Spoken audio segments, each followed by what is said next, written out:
Welcome, everyone, to the fourth reading of Shadowbound.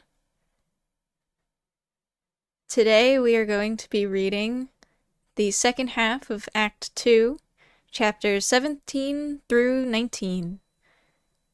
But before we start, let's just give everyone a little bit of extra time to settle down, get cozy, get your food and your drink if you are eating at this time, and prepare yourself. Get all your excitement out now because this is going to be another calm, chill reading session. And also be sure to thank Echo. She will be drawing more art. We love to see it.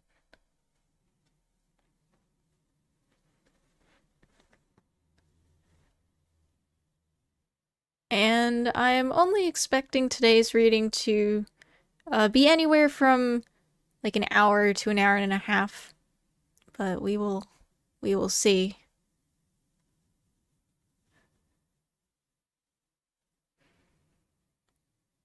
Thank you to all of those that have come to the readings live so far.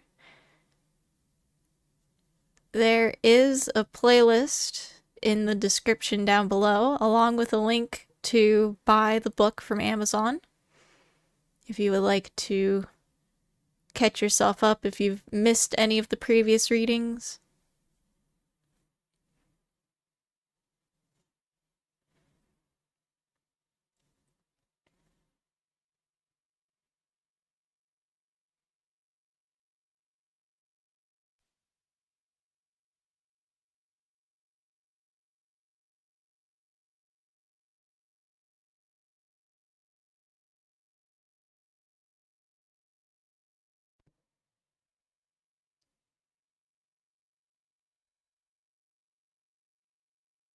And then hopefully we should be finishing the readings, if you're listening live, on Wednesday and Thursday of next week,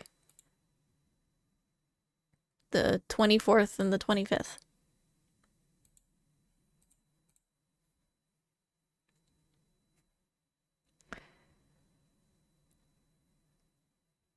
Don't go insane, Echo. You need to draw things.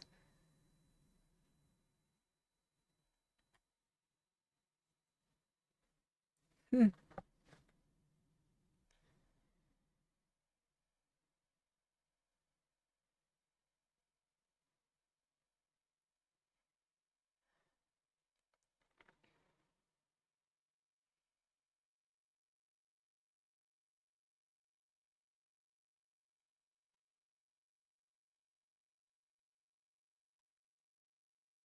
I almost can't believe that we are so close to the end of the book. We're basically halfway through. Well, I want to say over halfway through. I don't have the page numbers on the doc that I'm reading from. I'm just going by the chapters. And we're at chapter 17 of basically 26, if you include the epilogue.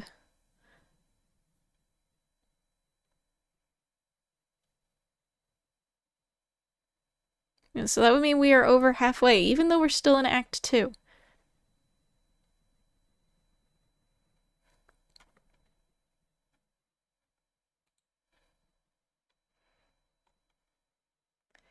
Welcome, everyone. The readings will be starting in 30-ish seconds. Just make sure you have everything and that you are comfortable and ready. And also, thank you all for being here. It means a lot.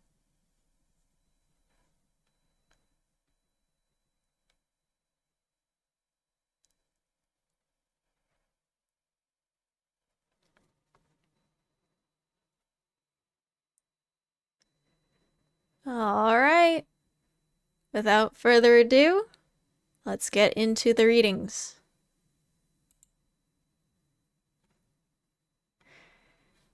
Chapter 17. Amber and Lucre are drawing in the sand when Ethan finally emerges from the main hall. "It's done," he says, causing the two to look up from what they were doing. Lucre is bent over a collection of small pictures, one finger outstretched, with Amber standing over a half-finished face, using the spear Lucre had recovered earlier as some sort of oversized quill. He can see an eye, nose, and mouth. The second eye and hair are still missing, however. "That took a long time," Amber says. Ethan nods. It was a lot to do. He turns to Lucre and asks, "Have you heard of such a battle taking place?" Lucre shakes his head. "No. Why?" "Well, those bodies didn't seem very old." He folds his arms and scowls at the ground.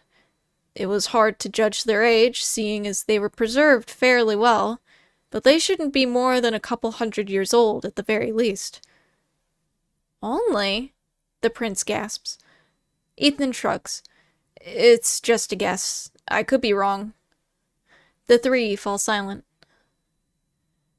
"Well," he speaks again, rubbing his hands together, "we can go back inside now if you want. Or do we need to go back?" He glances up at the sky, where the sun is just starting to make its way across the bright blue above, the stars shining very faintly in the background. Lucre also looks upwards, though only for a moment. "No," he replies slowly. "We can explore." "Are you sure? Won't your mother—" "I want to stay," Lucre snaps back angrily. "Stay longer. All day if we can." "But Lucre," Amber exclaims, "your people will get worried." "Let them," he growls. He storms back through the palace doors without another word, keeping his eyes down at the ground. Ethan simply stares after him. "Think he'll be okay?" Amber asks quietly, appearing at his side. "It sounds like he's got some damage to sort out," Ethan replies, readjusting his hat. "Maybe he will, maybe he won't." Amber nods, though still appears worried. Ethan is too. Who knows what panic is stirring back in town? He nods at the door. "We don't have anywhere else to go, so we might as well keep an eye on him." "Sure." Amber goes in first, Ethan only a step or two behind her. The throne room is empty now, the faint smell of rot still lingering in the air. At least the dead have finally been laid to rest. "Where's Lucre?" Amber asks aloud, looking around. The young prince is nowhere to be seen. Ethan bites his bottom lip. If they somehow lost the heir to Mirage and are caught by the other Cerberus, he couldn't have gone far. You can take a look down here. I'll scout upstairs. Amber nods with his suggestion. The two split up. Amber enters a small doorway on the left side of the throne room, as Ethan makes his way to the stairs. There's two sets of stairs, one on either side of the throne, but both lead to the same place, the second floor. Some of the steps are full of chips and cracks. Most are relatively intact.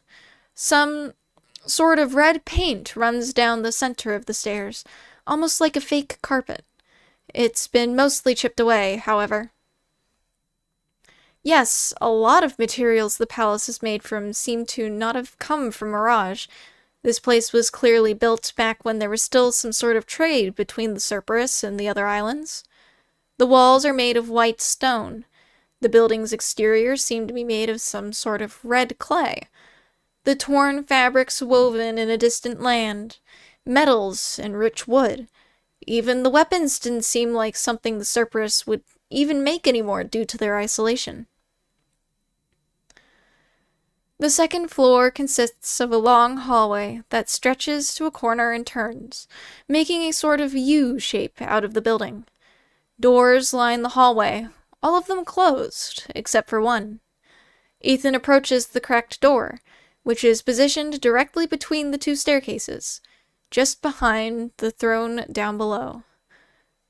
"Lucre?" he asks, pushing the door open. He finds himself standing in a sort of study, with a worn wooden desk and chair, and large bookshelves lining the side walls. A window takes up most of the back wall, opening up to a small balcony. Lucre stands there, leaning on the railing, staring out at the scenery behind the palace. Slowly, Ethan makes his way to the balcony, running his hand over the rugged surface of the desk as he goes. Once outside, he sees a large depression lined with gray pebbles, and surrounding it a mass of dead trees. Rotted wood, snapped trunks, yellow-orange remains of leaves. Some bushes remain as well, though they are no more than a mere collection of fragile twigs. Somewhere in the chaos, he thinks he sees a small wooden shack, its roof caved in and one of the walls starting to peel away from the rest of the structure. Needless to say, it's a mess. "Once a spring," Lucre says, still staring out at the decaying nature. "Dry now." "Maybe it just ran out of water," Ethan suggests. Lucre tilts his head, his expression troubled. "I think it's more," he says. "I have a feeling." "Maybe it's a royal instinct," Ethan chuckles. Lucre just rolls his eyes. "Why?" he mutters. He turns to Ethan and repeats, "Why did she lie to me?" "Who?" "Mom." Ethan just shrugs. "She may have many reasons. Safety. Protection. Fear. Belittlement," the prince growls quietly. "I don't think she'd mean any harm. You don't know." Ethan folds his arms with a scowl and turns away from the Cerberus. "You're right. I don't know." "But," the prince mumbles, "would be nice to live here. This place sure is big. Imagine before, what it would be like." "It was probably very lively. Palace would be open, big celebrations in the hall, feasts." Lucre trails off, smiling wistfully at whatever fantasy is playing out in his own head. "Does that not happen?" The prince's smile fades as he shakes his head. "I don't leave palace much. Just me, Mom, guards and gardeners. And it is too far to host celebrations." "You never spend time in town?" "Can't. Always busy with duties and sandboarding. Very lonely." "Well, you have me and Amber now. And speaking of whom, we should go check on her," he says with a slight elbow nudge against Lucre's arm. "She's looking around downstairs for you." Lucre lets out a reluctant sigh and turns away from the dead nature. Might as well. The two make their way back downstairs, and Ethan leads the way to the hole in the wall where Amber last disappeared through. Beyond it is a long room with a stone table down the center, and stone chairs carved with all sorts of fancy symbols. A couple he notices include symbols Lucre had been drawing outside moments before. "Some sort of language?" he asks, pointing to the chairs. Lucre nods. "Old written language. Not used much, but often then spoken." He points to one of the chairs. "Where Prince would sit. Then Queen. The next chair up. And then the head of the table. And King." In fact, he stops at the king's chair and stares at it. It's decorated with many small pictures of Cerberus. Ethan can see the tails, wearing silver circlets and holding scepters. Each one is slightly different, but he figures that they all mean the same thing. King. "Oh, there you are," he hears Amber exclaim, and Ethan turns his head to face her. Lucre does as well, though it's clear he really had to peel his eyes away to look at her. Amber smiles at the two as she exits from a second doorway not too far from where they stand. "Kitchen," she says, gesturing at the doorway. "Very spacious, but pretty empty, too. There's another hallway at the other end. For the servants, I guess, but it's kind of dark, so I didn't go in." "Maybe for the best," Ethan hums. "Who knows what might spring from the shadows? He doesn't, that's for sure." Amber nods, her smile thinning ever so slightly. Lucre looks around the dining hall. "Big place." "It is," Amber nods in agreement. "We can spend all cycle exploring the place if we so wish and still not see everything," Ethan hums. "Yet I think we should go back now. Your mother might be worried, Luke." Lucre shakes his head. "I want to stay longer." "If you stay, then your people will come looking for you here. Don't care. Stay. All day." "Lucre." The prince turns to Ethan in an instant, fire in his eyes. "Answers here. History. Things Mom lied about. Like kings. I want to know more." "We can come back," Ethan replies firmly. "This doesn't have to be a one-time thing. Your people should be more important right now." Lucre's anger seems to subside quite a bit at the mention of his people, though he still appears irritated as he shakes his head. Amber steps forward with a supportive, though weak, smile. "It's for the best, Lucre." "Late," the prince mutters simply. "Should be back sooner." The wizards fall silent for a moment. "Duties start now," Lucre adds with a bitter voice. "Not there, panic. Might as well stay." "They'll come looking," Ethan points out. The Cerberus lets out a sigh. "Close the gate. Then we can look more." Ethan simply scowls. Lucre might as well just go home and get caught rather than staying in this ruin all cycle with two wizards and have his mother come looking for him in a rage. She'd not be in the mood for explanations. She would just want her son back. A chill runs down the back of his neck as Riona's young voice hisses in his ears. "I wasn't asking, Ethan." He folds his arms uncomfortably. It's been a while since he's heard it, though he's been pretty preoccupied as of late for it to manifest. Although, she's not a true queen. He abruptly turns to leave. "As you wish." "Ethan?" Amber breathes. "Who am I to argue with royalty?" Ethan says over his shoulder. "If he's willing to bear responsibility, then we can stay a little longer." Amber's quiet after that. Cape flowing behind him, Ethan makes his way back into the main throne room, and then makes his way to the large front doors of the palace. The presence of death presses against his skin. Spirits still linger here, he senses, though he is unaware if they mean good or ill. He reaches the door and steps outside, the warm desert air a good refresher from the stuffy interior of the palace. The gate is still propped open with the ice he had made earlier, the white-blue pillars sparkling in the sunlight.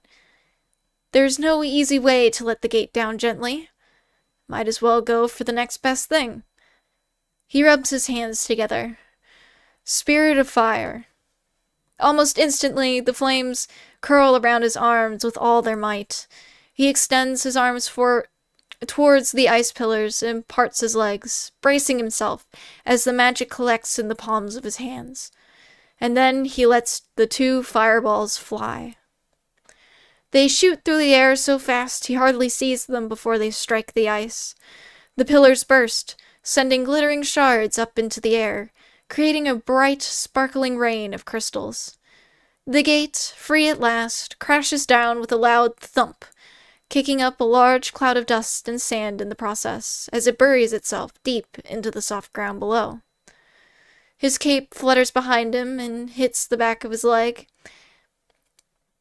as the fire dies and the spirit leaves him once more. He lets out a heavy breath as his limbs sag heavily. What's done is done. Amber curled up on the floor of the throne room to rest for a bit. Ethan loaned her his cape to use as a cushion for her head. He said that rest is good for her memories. Then he went upstairs to the study and has been reading those dusty books one by one ever since. Like a child, Lucre ran through the entire palace twice at this point, the time just now past midday. Everything is twice as big as the palace he grew up in, especially the bedrooms. The beds, many left to rot, covered in sand, and when he tried to sit on one of them, extremely uncomfortable and easy to break, are by far much nicer than the ones he sleeps on currently, which is nothing more than a small wooden frame covered with the best leaves from the garden, changed regularly. These beds here were made of actual fabric, and not the scratchy cotton kind of fabric from the palace garden, though the nice clothes he wears are crafted from a small plant called angaris that makes soft yet thin threads up to a certain length a day. One of his shirts takes at least a full year to make from that stuff, with there being few angaris plants due to their high demand of attention and care, and his mother absolutely refuses to give him anything made from cotton. Now he stands in the dark doorway at the other end of the stone kitchen, staring into the darkness of the small hallway Amber had mentioned earlier. It's completely unlit, and there's nothing around he could use as a torch to light his way. At least, nothing he's found. The palace is mostly empty, with many of the items left within sanded over and falling apart. Still, he's unsure if it's any worth exploring the hallway to begin with. He holds his arm out to his side, palm open. What sand there is around him swirls and gathers until he curls his fingers around the cold shaft of a jade wand. It's nothing fancy, just a simple jade stick with a flat disc fixed to one end, his focal point. He stares at it long and hard. Is it worth spending his magic to create some light to explore this hallway? He's spent so much already. It's either make light himself, or... A sharp chill runs through his body, making Lucre stand rigid in place. There's no way he's braving the dark. Fine. He lets out a small sigh and holds his wand up in front of him. The disc flickers for a moment, and he concentrates his energy, trying to mentally push it through his arm and up into the wand. Eventually, the flickering light steadies into a soft white glow, bright enough for him to see. With that, he steps into the hallway and goes right. The hallway is just barely big enough to give himself room to comfortably walk with his arms at his sides. The ceiling is low, just barely managing to scrape the top of his head if he bounces upwards a little too much. Clearly made to be navigated with a tail and not legs. An adult Cerberus would have a very uncomfortable and difficult time navigating this hallway on legs for sure. There are little indents in the wall with black ash-stained torches fixed in place, though they all appear to be split in some way, shape, or form, and rotting due to age and neglect. Eventually, he steps into a small room with much more space to stand and walk about. It has no windows, yet light streams in from the outside through cracks in the wall, revealing the mostly empty room without the need for his wand. With a thankful sigh, Lucre allows the light of his wand to fizzle out. The backlash is almost instantaneous. His legs become weak and shake violently, threatening to have him collapse. Blood rushes to his head. His vision blurs, spots dancing around and blocking his sight. He takes a step forward and half falls, half lowers himself to his hands and knees, breathing heavily. Still, he keeps his wand in hand. Once his vision clears, he looks up to inspect the room a little more closely. The only thing left in it is a single low stone platform, or legless table, and two small statuettes that sit in its center, one gold and one silver. Not wanting to crawl, Lucre forces himself to his feet and staggers over to the statuettes, leaning before them on his weak legs. The silver statuette appears male in figure, and the gold one female. Idols of the king and queen, no doubt. He almost can't help but smile at the cute little figurines before him. His heart warmed. Only for a moment. Why were these things left here? He places his wand on the ground next to him and picks up the statuettes. While appearing made of real metal, they're a lot lighter than he first thought as he weighs them in his hands. Maybe it's for the same reason the king's circlet got left behind. At the thought of the circlet, the band of silver on his head grows icy cold. Right, he is even still wearing it. He puts the statuettes back on the stone table, closes his eyes, and takes a long, deep breath, placing his hands on his knees. He lets his body dance with his question. Ancestors of this place, what happened? It's quiet in the room, peaceful, even. If he truly felt like it, he could probably live here on his own. It'd be a hard life, but a simple one. The silence is nice. The only other time he gets to hear it is at night, at the end of a wild day of lessons and berating. Then, suddenly, a cold blast of air batters his face, and a voice shouts behind him, "Hey!" It startles Lucre, making him jump and his eyes snap open. The room now suddenly looks completely different from how he first found it. The place is lit with a soft orange glow, emanating from two small braziers on either side of the stone table. Small clusters of vibrant flowers lay around the two statuettes, which remain in the same place from when he set them down. He spins around and sees that the ground is carpeted with dark purple cushions for kneeling. The place is some sort of prayer room, he guesses. Standing in the doorway is a Cerberus dressed in guard armor, giving him a rather stern look as he points to the doorway with his silver spear. "Throne room, now!"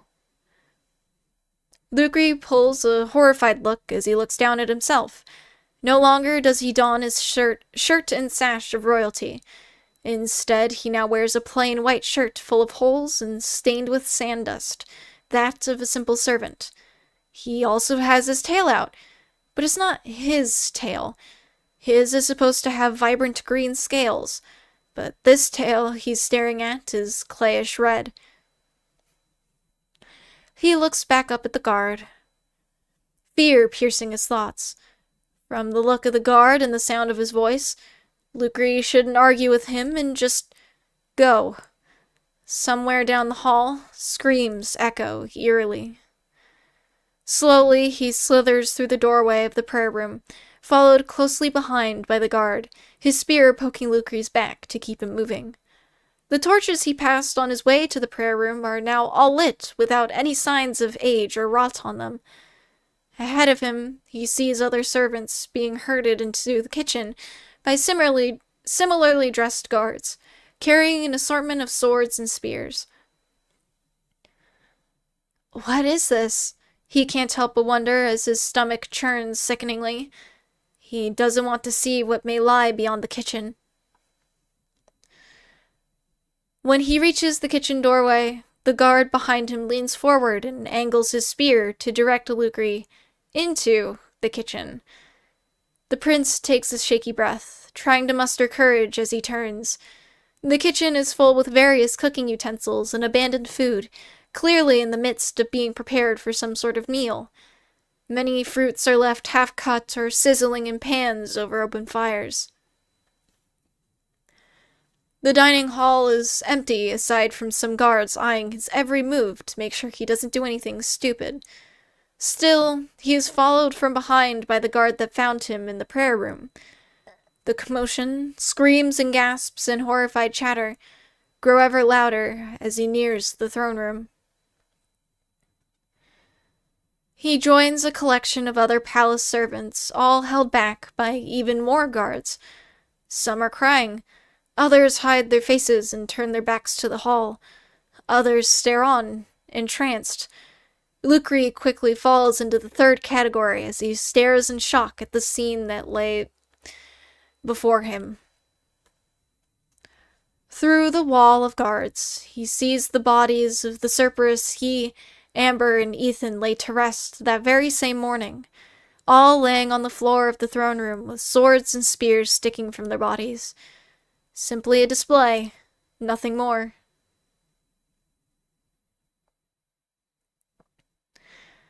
Slowly, he turns his head to the dais where the throne sits. Some Cerberus in regular town clothes are carrying down one of the golden thrones, as the king lays held in his own. They're removing the queen's throne, yet leaving the king's. 2 Cerberus hold the king's arms down, and a third, a guard, points a spear at the king's chest. He stares on with a look of horror, disgust, hurt, and betrayal. His green robes are all cut, and any exposed, sun-tinted skin of his is covered in bleeding cuts. And he's staring solely at the queen, who grins back up at him triumphantly from the bottom of the dais. "Traitor," the king growls. Now, the queen tisks, making her voice loud so that the entire room can hear her. "We all know that you, and only you, are the cause for our spring drying up." A roar of confirmation rises from the guards that keep the servants in check, along with any other armed Cerberus from the town outside who are present. The ones with the queen's throne carry the seat out of the palace doors, keeping their heads low. "You are many things," the queen continues, "but the one thing you are not is a king." The king opens his mouth again to protest, but the guard with the spear shoves the tip into the king's chest just enough so that a cry of agony masks his words instead. "The ancestors have given us a second chance already. A smaller spring many dunes away from here is where we'll rebuild, and we will thrive without the rule of any shadow-kissed king. May your glorious legacy be hereby forgotten." The queen gives the guard a single wave and turns away from the dais. The guard, with what looks to be a wide, eager grin from where Lucre sits, rams the spear into the king's chest as hard as he could. The king's eyes bulge, mouth agape. His body squirms in the firm grip of his captors in one final attempt to escape, before ultimately growing still and limp in the very chair he once oversaw the rule of the Cerberus. Lucre feels like he should be sick, but the more he stares, he only grows sad. His heart sinks in his chest at the scene. Tears spring to his eyes as a lump in his throat begs to leap up out of his mouth. This is why he has no throne, no circlet, and no true authority. The legacy of kings died long ago, right here. "Lucre!" His name pierces his thoughts, and in a blink the scene shifts back to the semi-dark room with the small statuettes and cold stone ground. His cheeks are wet from tears.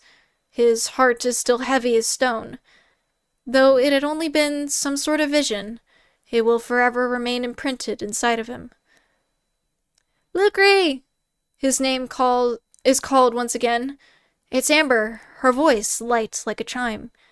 "Where are you?" Without thinking, he grabs the statuettes and his wand as he stands. He walks through the darkness of the hallway that brought him to that cursed room, not caring for light in the slightest. He turns into the kitchen, passing through the dining hall, and only looks up from the floor when he reaches the throne room once again. No longer is the place bright and colorful. Death lingers in the air much heavier now, pressing his shoulders down with its weight. "Here," he mutters quietly. Amber, who has wandered to the staircase, and Ethan, who stands at the top of the staircase, stare at him with looks of relief at first, then concern upon noticing his crestfallen expression. "Lucre?" Ethan asks simply, descending the stairs. Amber is already rushing up to Lucre. The closer she gets, the more Lucre wants to simply let everything out of him. Pain, sadness, hopelessness. The statuettes grow heavy in his hands. The circlet on his head is as cold as Ethan's ice. Amber reaches out and puts a comforting hand on his shoulder. "What happened?" Something inside him snaps. His face twists into that of grief, lips trembling. Where he stands, he shakes and hiccups as tears flow free from his eyes, making his cheeks burn. His grip on the statuettes only tightens, wanting to crush them with his might. The wizard, without a word, gives him a hug. Lucre can't help but feel embarrassed on top of everything else currently going on through his mind. The great Prince of Mirage, a crying mess, and in front of wizards no less. Why did he bother fighting to stay? Why didn't he listen to Ethan's suggestion and simply go home? Mother probably would have not been as angry as she may be now if he reappears at the palace doorstep. Now they should be somewhere in the mid-afternoon, night fast approaching. None of his people know where he is. He's with two wizards who don't exactly carry upstanding reputations among the Cerberus for simply being wizards. He doesn't want to go back and face his mother, not yet. He's got nowhere to go, with two beings he's barely gotten to know as his only friends and comfort. All those thoughts simply make him feel even more miserable. He doesn't know how long he stood there crying his eyes dry, nor how long Amber hugged him for, nor how long Ethan stood off to the side to give Lucre space. But at some point, he grows tired of crying, and he finally begins to calm himself down. He wipes his face dry with the backs of his hands as Amber steps away from him. The wizards stand in front of him, both staring on with deep concern. "Sorry," Lucre says, his voice still somewhat choked. "Don't be," Amber replies gently. She offers him a sympathetic grin. "Feel better now?" Wordlessly, Lucre nods.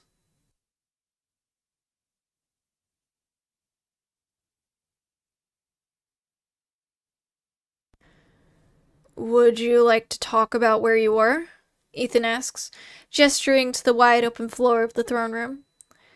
Again, the prince only nods. He trudges forward, dragging his feet, then stops in the middle of the room and sits down. He wheels his legs into his dark green tail, which appears underneath him fairly quickly. He curls it up into a tight spiral and lays on the ground on his side, staring off at a random crumbling pillar that continues to hold up the ancient ceiling above him.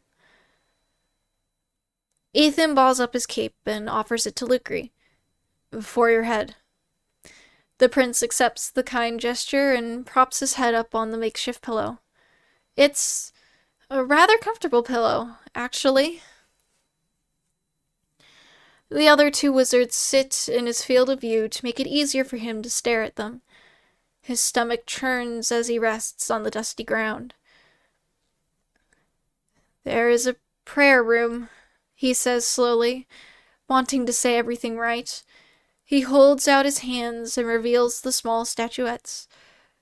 Idols of the king and queen. Prayer to them meant to bring good fortune. And the ancestors gave me a vision.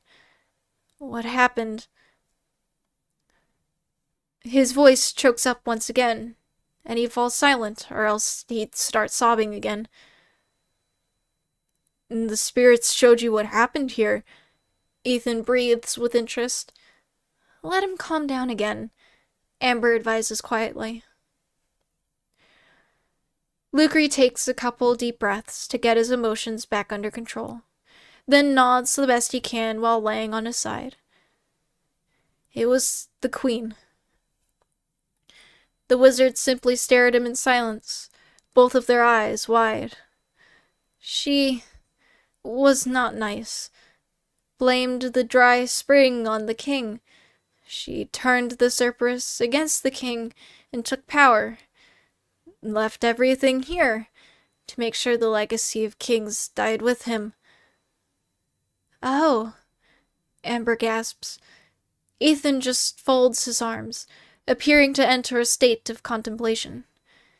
Even a simple recounting of the vision he witnessed just makes Lucre feel even more sick to his core. I don't want to go home, he adds in a whisper. You'll have to go back eventually, Ethan says simply. Not now. The wizards look at each other for a moment, then back at him with looks of understanding. Can we stay the night? Ethan lets out a low hum and closes his eyes, appearing to be thinking. I see no issue with that, Amber agrees with him. Ethan?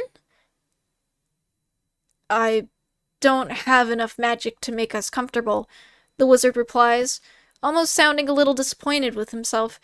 Maybe pillows and blankets at... Ethan, Amber interrupts with a small sigh. Stop it.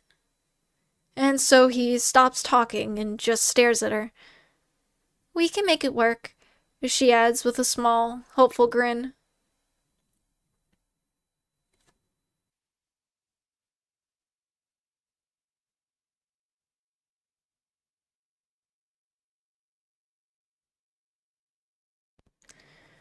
Chapter 18.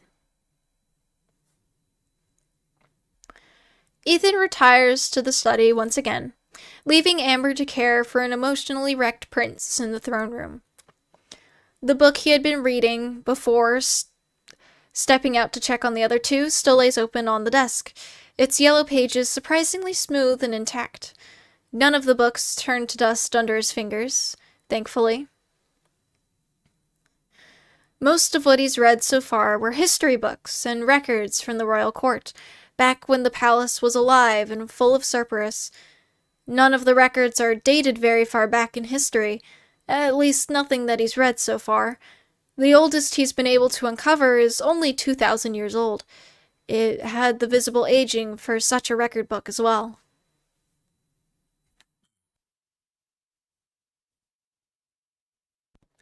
He sits down again on the old chair left standing behind the desk and sighs down at the open book. It stares back up at him, the little black ink words and pictures waiting to be read. The edges of the pages are lined with small serpent pictures. A small handful of them he recognized as ones that Lucre had been drawing outside in the sand earlier in the cycle, but the bulk of the content is written plainly. He's in no mood to read anything anymore. His thoughts stew within him. He feels like he should be able to provide more for the other two. Do more to help Amber. Do more to comfort Luke. If Shadow were here. But Shadow isn't here right now. It's just Ethan, all alone. The mirage sun outside is slowly sinking, its light filling the study with its red glow. His backside warms from the light beaming onto him. He wonders what Shadow is doing right now. Since fleeing Cassandra, the link between the two of them has grown cold once again. But last time it happened, it made him hesitate, and it led to his friends getting attacked. He doesn't exactly know what he'll do now. Things have changed. He can't afford to hesitate again, regardless of how much he knows or not. He's already put Amber in danger and through enough pain already. Luck is only on his side for her because she's a healer. But Lucre... He remembers the large black cloud lingering in the distance from Anassi's home. and how she said that dark things were happening at the palace. Lucre isn't safe on his own island, either. Without warning, an old conversation surges forward. Riona, why are there clouds in the sky? You and Shadow stargaze too much. I don't think it's been affecting our performance. I don't need your attention divided between those little specks of light and me. Please, Riona, you don't need the stars, Ethan. Now go do your job and don't bother me. As you wish. With a heavy sigh, he closes the book, having not touched it for some time now, and stands. Oh, how naive he had been at the time. The palace is silent as he stops to listen. The presence of spirits hasn't faded in the slightest, leaving behind cold draughts of air as they drift about, their ever so faint whispers swirling in his ears. He'd not be completely surprised if serpent spirits operated differently from wizard spirits. He makes his way back to the throne room, where Lucre still lays on his side on the ground, Amber fiddling with the spear he gave her to hold at the cycle's beginning. Though, as if sensing his presence, she looks up to face Ethan as he stands at the top of the stairs. Hey, her voice echoes across the room. She both sounds and appears rather bored. Lucre shifts on the ground, lifting his head momentarily to see who Amber just addressed, but puts it back down upon seeing Ethan as well. He lets out a quiet, tired huff. Ethan makes his way down the ruined stairs and approaches the two slowly. How are you doing? He asks Amber. She gives him a weak smile and turns back to staring listlessly at the spear in her hands. My head doesn't hurt as much anymore, so I think I have most of my memories back. But...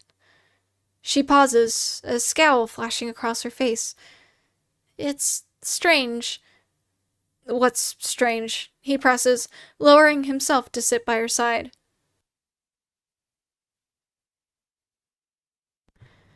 I think I have all my first term memories, but nothing before that. Nothing about your parents or childhood? She shakes her head. No. Maybe they'll come back soon. Maybe. Amber doesn't sound so sure. The three of them stare at one another in silence. Well, an old ruin may not be Ethan's ideal place to spend the night right now. At least he's not here alone. Fire. Lucre eventually speaks, his eyes on Ethan expectantly. For night. Right, he nods. It'll certainly be cold in here by the time night falls. Ethan stands, taking the initiative to put himself to good use. I'll bring in some brush for us to use. Will you need help? Amber asks as he strides over to the palace's front door. No, I'll be fine, Ethan replies over his shoulder. He reaches the door and opens it, tugging the heavy wood towards him to make the opening wider, so that he's not struggling to bring anything in when he comes back. The sky is turning to the blackest of night, stars twinkling high above him. The ruined town beyond the palace gate is blissfully silent as the warm air around him begins to cool. They'll need at least a small fire going soon, if they want to stay warm. He treads across the desolate front garden and around the side of the palace to the sad memorial of the dead back garden. Plenty of decaying leaves lay about, easy to collect and good enough for kindling. He peels some dead bark off rotting trees as well, which will burn a little longer. He even piles on a couple of sticks from the lifeless bushes. It doesn't take very long to collect enough to fuel a small fire for a little while. And with all this wood just laying around, they'll not need to worry about running out of things to burn for a couple of cycles. The thought makes him let out a semi-amused huff, if they ever stayed for that long, which he suspects that they won't. The wood and sticks snag on the sleeves of his robe as he carries his armful back around the side of the palace.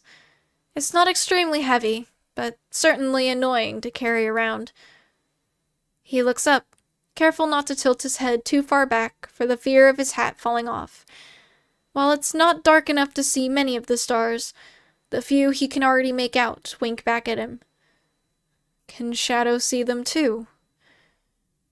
He reaches the corner of the palace and turns, striding towards the front door. The pile of decaying nature in his arms is starting to grow heavy. He's not incredibly fit for a wizard. He's never bothered to exercise anyway. He lets out a small sigh and continues on, his eyes fixed to the palace doors. "Hey!" The voice cuts through the silence like a sword. Ethan stops in his tracks and turns his head to face the front gate. A group of Cerberus dressed in armor are gathered there. Some are bent over, hands hooked on one of the gate's horizontal bars, trying to lift it. One is standing just behind them, staring back at Ethan with a look of surprise and fury. It is this Cerberus that then points at him. "What are you doing here?" they demand. Ethan remains silent, unsure what to think or say. These Cerberus are probably part of the Royal Guard. They're probably also here looking for Lucre. Why else would they be all the way out here at sunset? He simply turns away from the gate and steps through the door. Amber is sitting upright on the floor next to Lucre, who remains in his low-energy state. She looks at the husk with wide, questioning eyes, and he can't help but be reminded of Riona back when she was still at ASM herself, who would give Shadow the same stare whenever it would appear in her dorm room. He grits his teeth and turns his gaze down to the floor. "Were you yelling?" Amber asks. Ethan dumps the wood, sticks, and leaves next to the doorway carelessly, thankful to have them out of his arms. Some dead orange chips remain stuck to his sleeves and gauntlets, however. He brushes himself off as he replies, "There's some guards at the gate. They were yelling." Lucre sits upright in an instant, his eyes full of shock and anger. "They're trying to open the gate," Ethan adds with a small laugh. "Will they be able to?" Amber asks, her brow furrowing in concern. Ethan shakes his head. "Even if they did, I could probably pull it back down, but I don't think they've got enough strength to lift it in the first place." Lucre storms past Ethan and out into the evening wordlessly. He didn't even notice Cerberus switch from his tail to his legs. Ethan stares after the prince, watching him approach the now stunned guards down by the gate. The prince is yelling something to them as they are yelling back at him, but Ethan can't be bothered to decipher any of the echoey conversation. "Oh," Amber groans, now at Ethan's side and staring after Lucre from the doorway as well. She holds the spear in her hand loosely, tip pointed at the ground. Amber doesn't seem like the type of being to wield any sort of weapon, yet here she is. The two watch the prince argue with the guards, waving his arms as if to shoo them off. "Lucre!" The prince's name is cried with a loud, stern woman's voice, clearly with much practice with the call. The arguing at the gate dies out, and the wizards watch Lucre balls his hands into trembling fists. Over the young Cerberus's shoulder, Ethan sees the guards part to reveal a woman storming up to the gate, her bright emerald eyes ablaze with fury. He can practically feel her anger from where he stands. Atop her sandy orange hair sits a gold circlet with a large water pellet, much like the silver one Lucre wears. Her chest is covered by loose green strands of fabric, and a long piece of silvery fabric embroidered with small water pellets, and a long, snake-like figure hangs over her white skirt. "Looks like his mom is here," Ethan says. "Are those wizards?" The queen practically screams when she spots the two standing in the palace doorway. "Does it matter?" Lucre bites back just as loud. "We should go back him," Ethan suggests. Amber mutters quietly. Ethan doesn't wait for her and starts to strut down the pathway towards the gate, hands in his pockets. He knew that they'd be found eventually. It was only a matter of time. His gut churns as his thoughts immediately turn to Riona. It's only a matter of time before she finds him too. "They're liars," the queen is saying, her face red with anger. "They use their magic to charm helpless beings such as yourself." "Helpless?" Lucre exclaims in rage. There's a long pause between the two as Lucre delves into his invisible communication. "You are vulnerable to their tricks." The queen opens her mouth again, though her tone is significantly less angry and much more stern. "Magic is dangerous. How many times must I tell you this?" Now Ethan is standing almost next to Lucre, and yet the queen pays him no mind, despite the fact that she apparently hates wizards with her heart and soul. "You speak so fluently." The queen pauses to glare at Ethan. He folds his arms and, keeping his expression neutral, simply stares back at her. Though, clearly, his statement has thrown her thoughts through a loop. She remains quiet, her eyes searching for something to reply with. Lucre's face melts into something of surprised worry, his gaze falling slightly to the ground. "Is there something wrong here?" he continues. You, the queen sputters back. "You stole my son. I demand you hand him back over at once." "We stole no being," Ethan asserts with confidence. "Lucre." "Ethan!" Lucre finally cries in a panic. "Wanted to bring us here. And then he wanted to stay, so we stayed. After all, who argues with the prince?" There's another moment of silence, though Lucre's eyes are drawn back to his mother.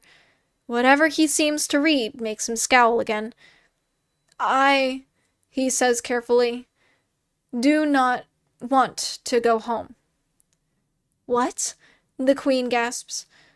Slowly, Lucre reaches up towards his head and takes off the circlet he's been wearing since the morning. His mother notices the circlet as soon as he lifts it into the air above him, and her eyes go wide. Most of the Cerberus guards that are around can also see the circlet gasp. The prince holds the king's circlet before him, showing his mother with a gaze of anger, hurt, and betrayal. "Where did you find that?" the queen asks. "Inside," Lucre replies, his tone flat. "The king was killed and left here." Silence. "I will return when I want to." "Lucre," the queen starts, anger returning to her voice. "Good night, mother." Lucre replies simply, turning away from her.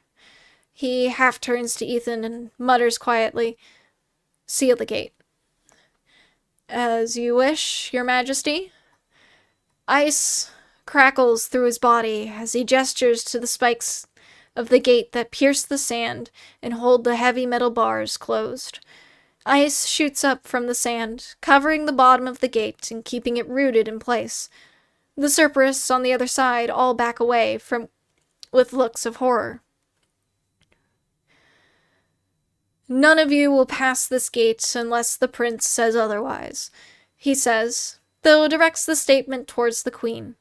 He turns away from the gathering before any of the Cerberus can reply, and follows Lucre back to the palace. Amber lingers in the palace doorway quietly, her expression hard to read. "Lucre!"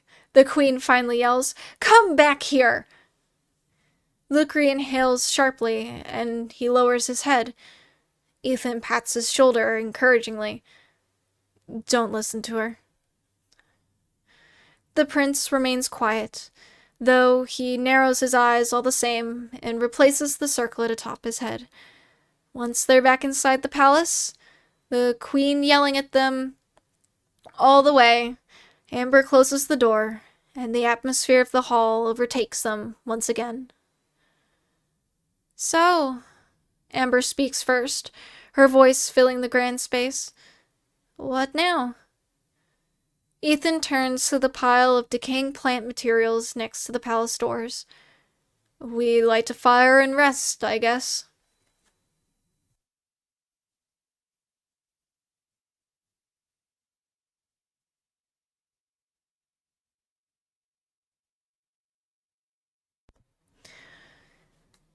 Ethan points a finger at the small pile of wood and leaves and blasts it with a burst of fire.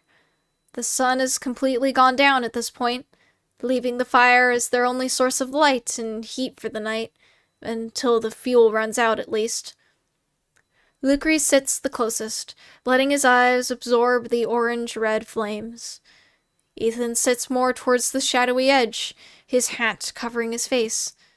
Whatever happened at the gate? Amber turns to the spear still in her hands. It's mostly warm because of how long she's been holding it. She doesn't like the air around her. It's uncomfortable. Should I say something? She takes a deep breath, which already breaks the silence. "Is everything okay?" she ventures to ask. Silence. The boys don't even react in the slightest. Her stomach erupts into butterflies, and she also looks down at her lap, face burning. The fire pops and crackles, thin gray smoke rising up to the ceiling of the hall.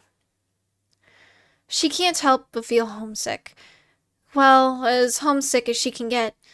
She wants to go back to Kimberly's ice cream shop and hang out with Jake. She wants to go back to ASM, surprisingly, and study in her dorm room. And what was her life before ASM like? The void in her mind is deep and extensive. It's scary and intimidating to think about. And not to mention... She places a hand on her pounding forehead. "Don't think too hard," Ethan finally comments, his hat lifting ever so slightly. "It won't do you much good." Luke returns to look at Amber, some curiosity shining through his flat expression. "Your memories?" Amber pulls a weak smile. "Yeah." "What were you like before Mirage?" "Oh, I went to school, worked a job, and..." She shrugs. "That's about it." Lucre tilts his head.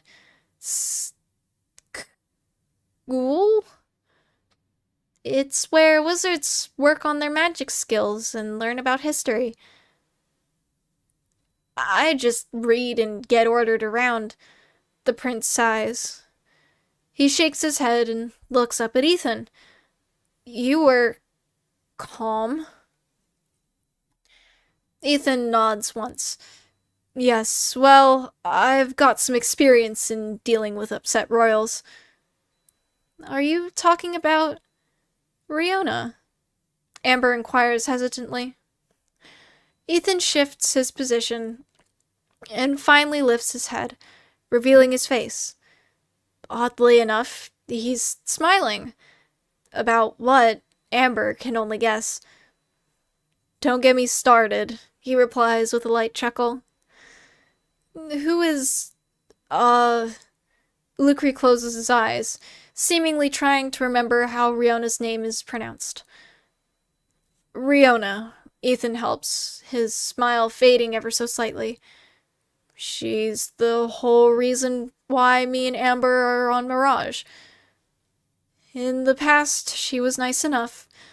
She was shy and soft-spoken, and grew up in a time where wizards followed family tradition.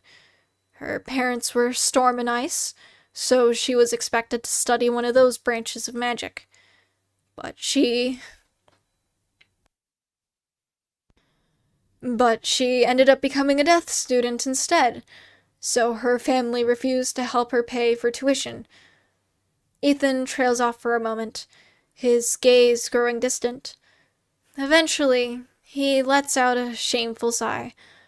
My brother, Shadow, offered to get a job to help her. So she coaxed it to appear like her crush. Amber's stomach can't help but sink as Ethan outlines Riona's life.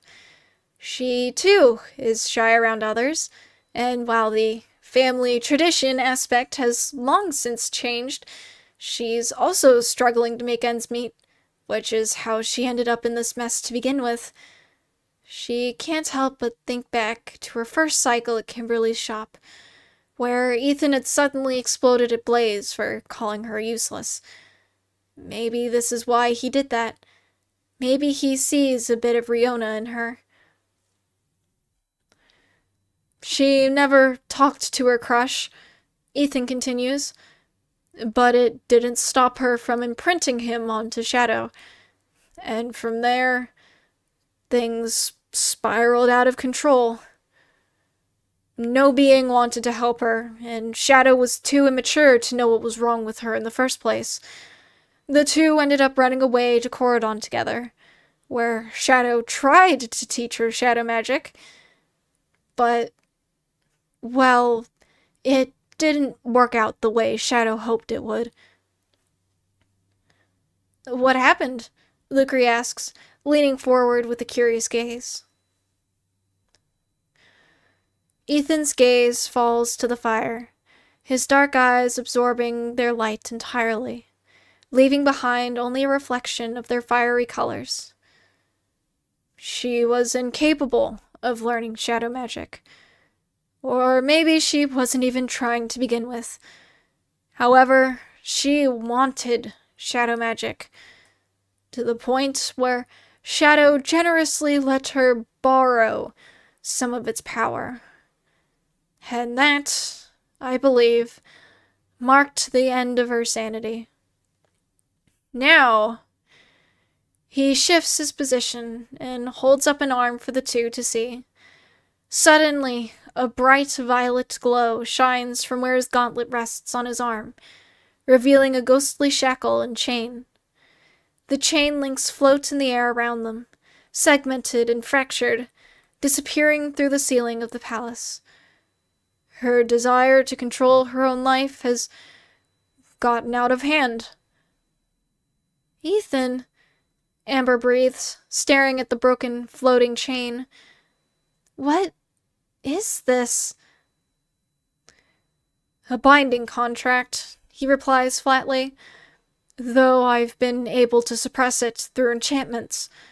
Belle was a big help. Who?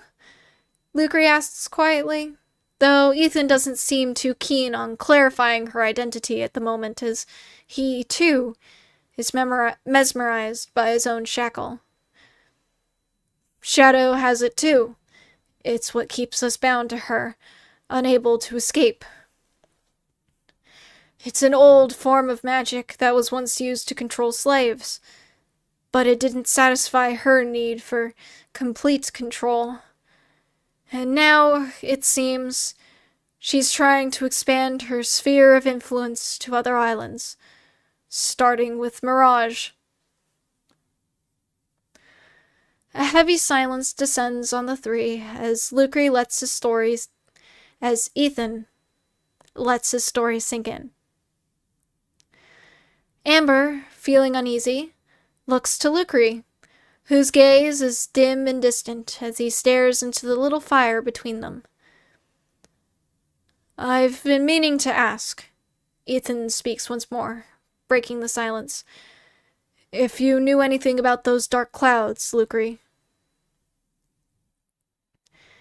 Lucre nods silently. Slightly. "Dark beings come at night. Every night. One got into my room once, and I..."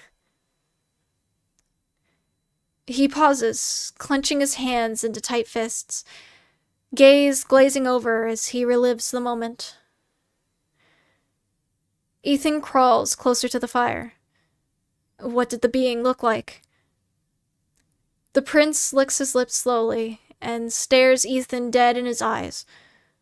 Armored, with longsword. A heavy silence descends on the three. Amber thinks she knows who Lucre is talking about. It's the only being that comes to mind who would be armored and may possibly carry a weapon such as a sword.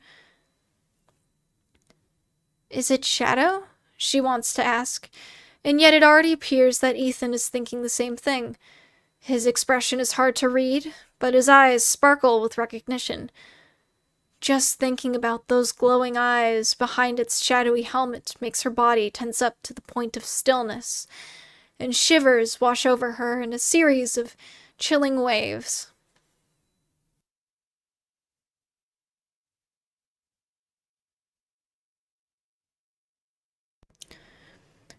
"You fought it off?" Ethan finally asks. Lucre nods. "I make light. Tiring." "And it left?" Lucre simply nods again. "Any reason why it'd be in your room? Why these shadows are attacking in the first place?" The prince shrugs. "They just attack Palace. No reason, I think." "And when did this happen?" "Couple days ago." "Why?" Ethan turns to Amber, and the two share a silent moment.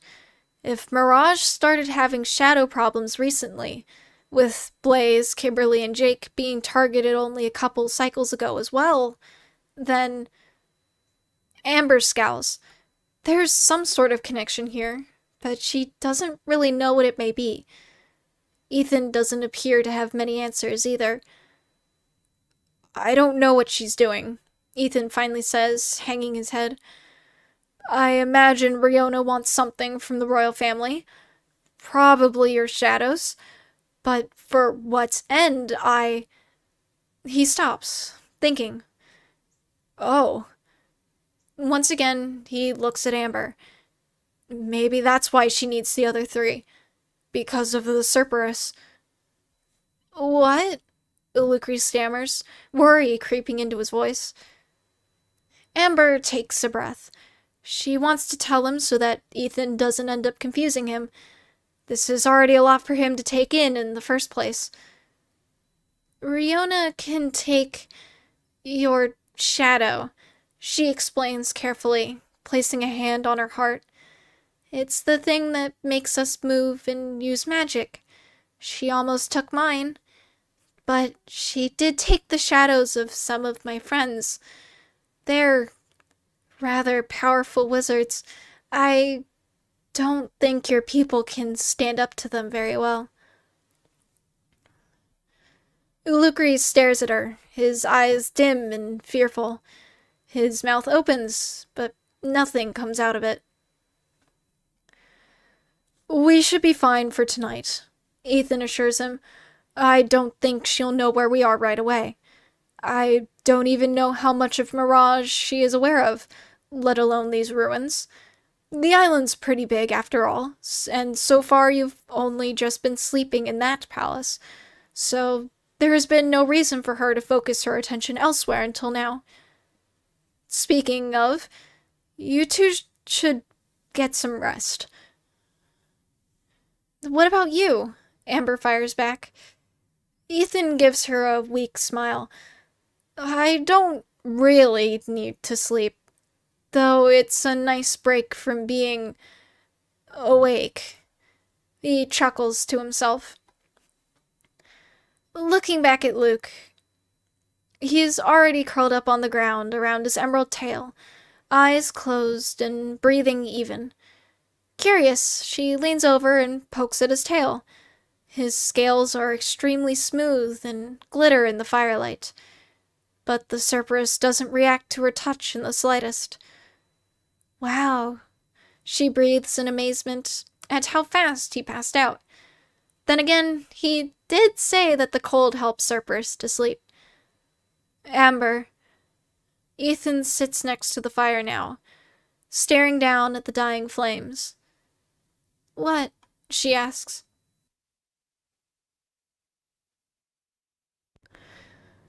The husk fiddles with his cloth gauntlets, not bothering to look at her as he speaks. I would like your help. With what? It'll... What I'm asking for, it's dangerous, but I would like you to help me stop Riona, and free us, me and Shadow. Me? Amber can't help but breathe. Ethan nods. I've got no other being to turn to, and nowhere to run. Going back to Asandra is too dangerous. No doubt Riona is watching to see if I'll ever return there. The other islands are useless in this case as well, and I can't go to Corridon alone. Amber presses her lips together tightly. It's morbidly sweet that she's the only being he has left to ask for help from. But at the same time, he's asking her to break the law of every island to battle a wizard she's never seen or heard of before, and free a fragment shadow whom has only ever been hostile towards her and her closest friends. He's placing a lot of trust in her. Ethan turns back to the fire, tilting his hat forward to hide his face. You don't have to agree. I can probably hold out on my own for a little while, and I can send you back to Asandra where you'll be relatively safe for a short period of time. But I cannot guarantee that I'll succeed on my own, nor that Riona will simply leave you alone from now on. One way or another, you're important, Amber, for how much you know already, and... He trails off, his words reducing themselves to incomprehensible muttering. Amber shifts on the ground, folding her arms across her chest in an awkward hug. It's hard not to feel bad for him. He's been through a lot. Hey, Ethan? She speaks. What? He asks. That's the name Riona gave you, isn't it? The husk lets out a sigh, and he lifts his head ever so slightly to reveal a thin smile across his lips. Well, it belonged to Shadow before me. Did you ever meet him? The real Ethan? Of course I did. He wasn't any being special. He didn't even know that Riona existed, so to speak. The husk hums wistfully. But we don't really talk anymore. He's still alive? No, he faded a long time ago. We continued to talk for a few more centuries, thanks to my mediumship. He's off enjoying his afterlife now. Although... being able to talk to him helped to open my eyes. To what? To just how terrible Riona is. Asna helped too. That old Fenny has a lot of advice. Ethan reaches for the edges of his cape and draws it close to his chest protectively, his expression turning to stone. She's been part of my life for so long. I felt really stupid for not noticing everything sooner. But leaving her, It was never going to be as simple as walking away. I think about her a lot. Amber shuffles closer to the husk and places a hand on his knee, causing him to look up at her. At least she's not here right now, right? She asks lightly. This makes Ethan grin again, though his eyes remain dull, reflecting only the fire before them. After a moment, Amber turns her attention to the slumbering Lucre. What are we going to do with him, though? Lucre? I don't know, Ethan replies. He's not safe here on Mirage, but he's not exactly safe with us, either. I think we should bring him along. If he wants to come, of course. Bring him to Riona? Where else? But he's the prince. I know he is. The only reason I want him with us is that he already possesses light magic. It can help ward off the shadows for a time. Of course, we still need to be careful with him. If anything were to happen to him... A heavy silence befalls the two. If anything happened to the only heir of Mirage, surely there will be conflict across the islands. Maybe even war. We can't afford to allow Riona to get a hold of his shadow in the first place, Ethan adds, sitting up to speak with new confidence. With him in her possession, she can put pressure on the monarchy and take over Mirage in one fell swoop. No doubt that's why she's been attacking the other palace. It's probably why she targeted the other three as well. To combat the Cerberus. Why not take the queens? Amber asks. Lucre is young, still being prepared for the throne, so his shadow can be manipulated much easier than his mother's, even with everything surrounding their title of king. Besides, his mother wouldn't want to hurt him, but the guards have no reason to usurp the queen if she begins to misbehave. So this is why the other three had their shadows stolen. All for Riona to get her hands on Mirage. Poor Kim and Jake, she can't help but mutter. Blaze doesn't deserve this either, Ethan throws in. I guess so, Amber sighs reluctantly. Of course his insults hurt her, but at least he didn't cause her any harm beyond that. You should rest, Ethan suggests. It'll be a long cycle. I'm not tired, Amber replies. Well, at least try. Would you like my cape? No, thanks. I'll be fine. Are you sure? Amber shifts around on the ground, trying to find a comfortable position to sleep in. It's not very easy, as the ground is rather hard and makes her body ache. But dealing with temporary memory loss the past few cycles and releasing some dead Cerberus to eternal rest, she really doesn't mind sleeping on the stone for a night. If she could get to sleep in the first place, that is. Good night, she mumbles, closing her eyes. Ethan hums from where he sits, the fire still fizzling in her ear.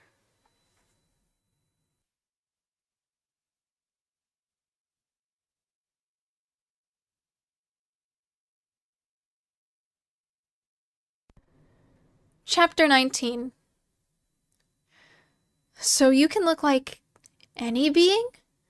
The question rings in its ears as Shadow stares down at itself, wondering if it got the look right. The gauntlets, the cowl, the robe, even the shoes. It took a while for it to get a good look at Ethan's shoes. Well, it asks, looking at Riona as it stands in the middle of her dorm room. She stares back from her desk chair, twirling her black hair between her fingers. Do I look like him? Her slightly tilted head and flat face gives nothing away as her onyx eyes study it, flickering her irises up and down. Something flutters in Shadow's chest, making it feel antsy, though it resists the urge to fidget. Riona? It speaks. She hums finally. It's close. His gauntlets are a little longer. Before she can even finish speaking, the gauntlets on Shadow's forearms lengthen, and the robe doesn't reach your ankles. The fabric of the robe brushes the back of Shadow's ankles, making them tingle with a small itch. And maybe your hair could be a little more flat. But his hair isn't. You don't know him, Riona growls in an instant, her mouth curving down into a scowl. The scene suddenly melts, leaving behind a foul air in its wake, as the dripping colors swirl together into a corner cafe. It's bright, maybe mid-cycle. Shadow is cleaning one of the many outdoor tables with a bucket of water and a rag, when there's a gasp. Instinctively, it looks up, only to find the real Ethan standing across the street. Eyes wide, Shadow opens its mouth, not to say anything, nor to make any other noise. Its jaw just drops in shock, the first time it's ever done that in its entire life.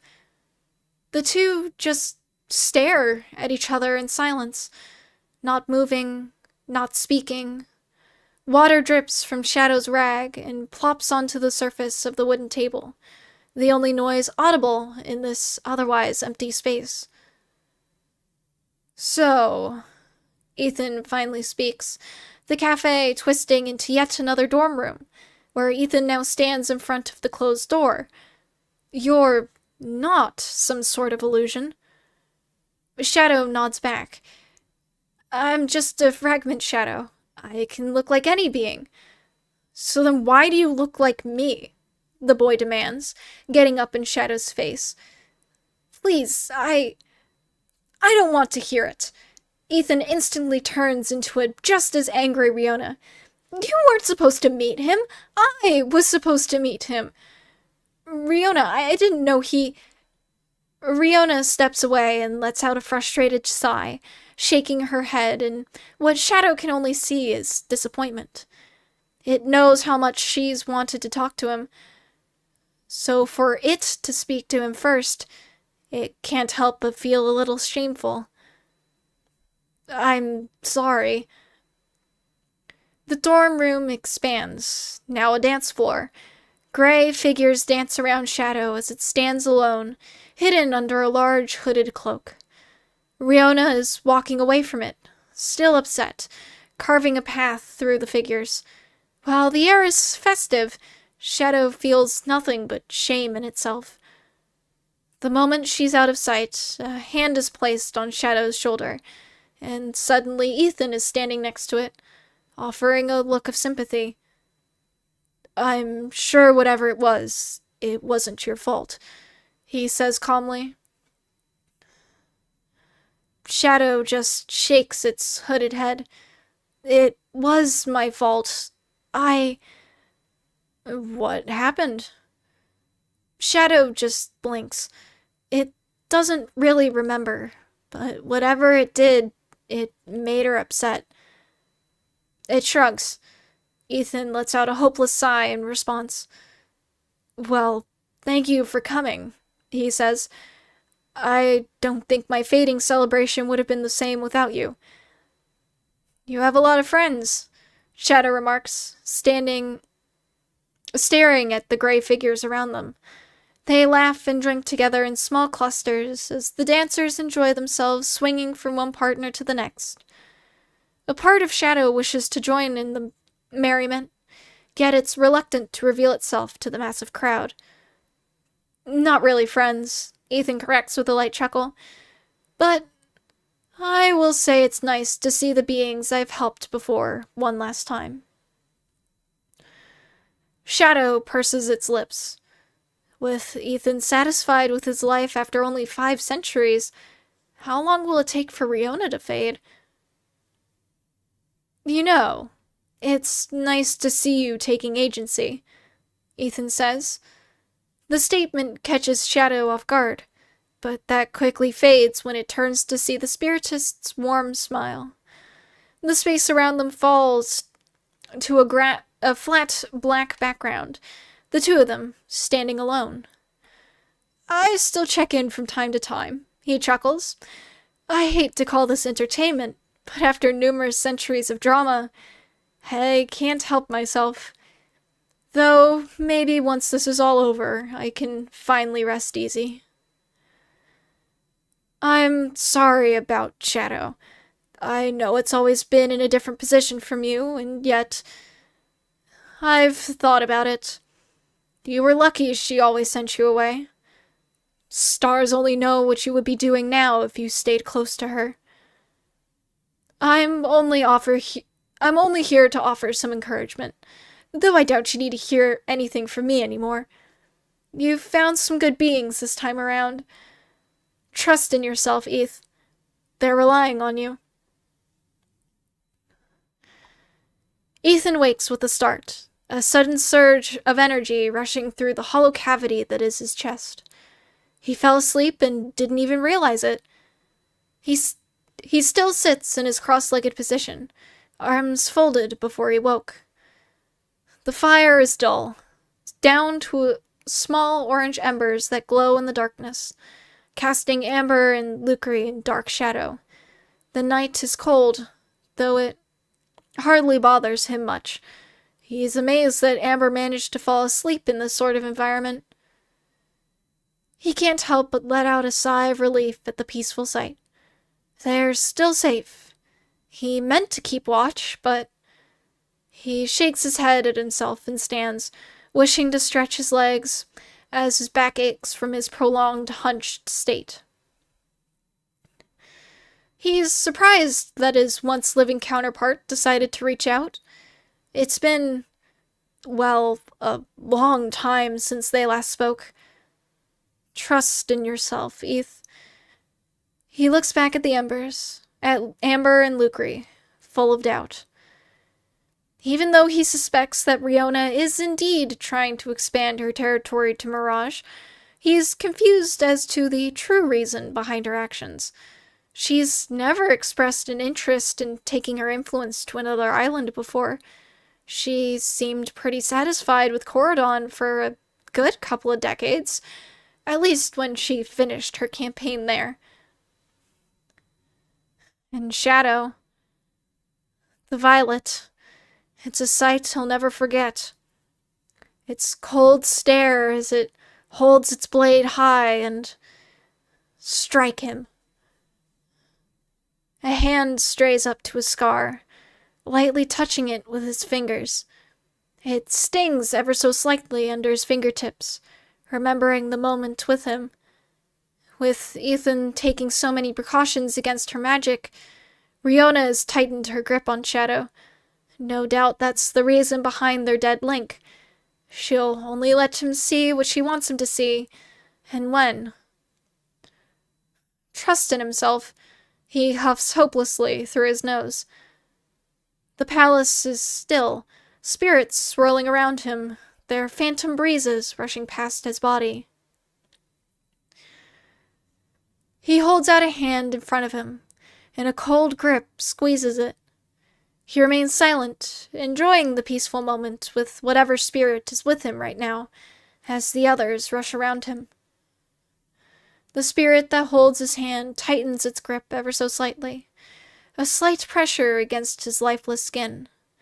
A sense of urgency permeates the empty space before him, where the spirit floats. It's a feeling he can hardly ignore. Dread builds in his own chest, a hole that tugs at his hollow frame, threatening to make him collapse from the inside. Darkness is coming. An old, whispery voice hisses in warning. Panic flashes through his body. Did he hear the spirit right? He lowers his hand and spins around to survey the dark. All of a sudden, the shadows of the hall press against him heavily. His arms prickle and his muscles tense. Yet, nothing happens. He steps up to Amber and shakes her. Amber, hey, wake up. What is it? Amber moans sleepily. Here. Ethan grabs the spear Amber had been guarding almost all of last cycle and presses it into her chilly hands. Take it and get up quickly. Why? She asks slowly, some sense of worry beginning to grow in her voice. Ethan doesn't bother to stop and explain, rather moving quickly to Lucre and shaking him, too. Lucre! Lucre! The prince sleeps on, undisturbed. Ethan, what's happening? Amber demands. He pauses, thinking of what to say. He doesn't know if they've truly been found yet or not. All he has is the word of a spirit he's never heard the voice of before. And yet he feels like something terrible is about to happen nonetheless. So he sucks in a breath and says to her, "We need to go." "We've been found?" The healer gasps in surprise. "Yes," Ethan exasperates. "Come on, Lucre, wake up." Still, nothing happens. He doesn't even stir. "I think it's still too cold for him," Amber suggests. "Spirit of fire." Flames curl around Ethan's arms in a blaze, and he holds them over Lucre's slumbering body. Ever so slowly, slower than he likes, Lucre begins to shift and awaken. His eyes flutter open, and a low groan emanates from his throat. "Lucre, come on, we need to go," Ethan says again. Lucre sits up and rubs his eyes. Why?" "Shadows are here for us. We need to leave." "But so tired." "You'll wake up the more you move. Come on." Amber squeaks. Not a moment after the noise escapes her mouth, a hard, metallic clang rings out, filling the dark hall.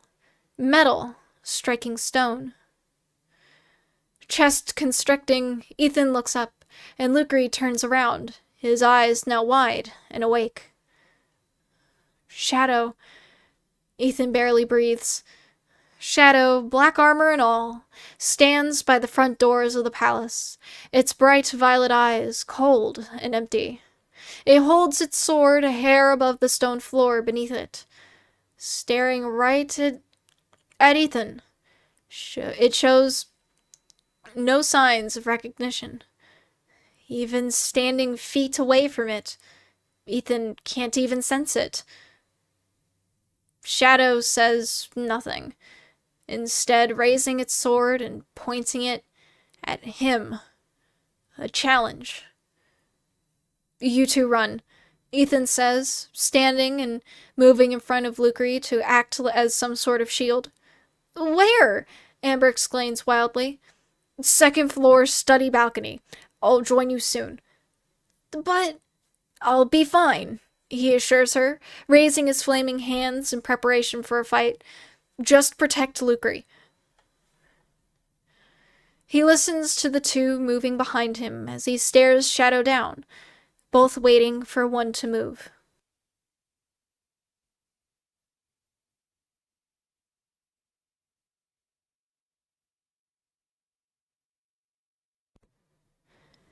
"They will not get far," Shadow speaks, its eyes narrowing. It slowly turns its sword. Ice replaces the burning inferno, and with a swift swipe of his hand, he raises a dark blue wall of ice. Not a moment later, the tip of Shadow's blade appears, just barely piercing the magical barrier. Behind him sounds a shrill shriek of surprise and fear, and a spike of adrenaline rushes through his body. "Amber!" Storm surges in, energizing his body. In one push, he dashes towards one of the staircases. Rah! Ice shatters behind him as Shadow pulls its swords free. He steals a glance over his shoulder, watching Shadow rebalance the sword in his hand, glaring at Ethan with a look of hatred. Ethan can't help but grit his teeth in frustration.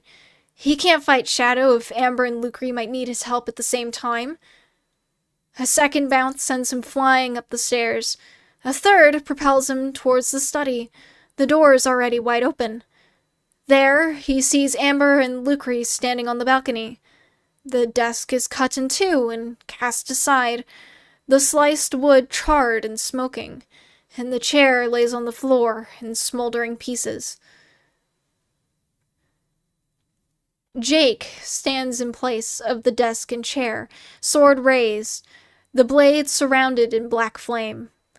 He still wears his armored boots, but is now dressed in shorts and wears some sort of t-shirt, with a hole where the left arm should be that stretches from his shoulder to the side of his stomach, an onyx band wrapped around his bicep instead.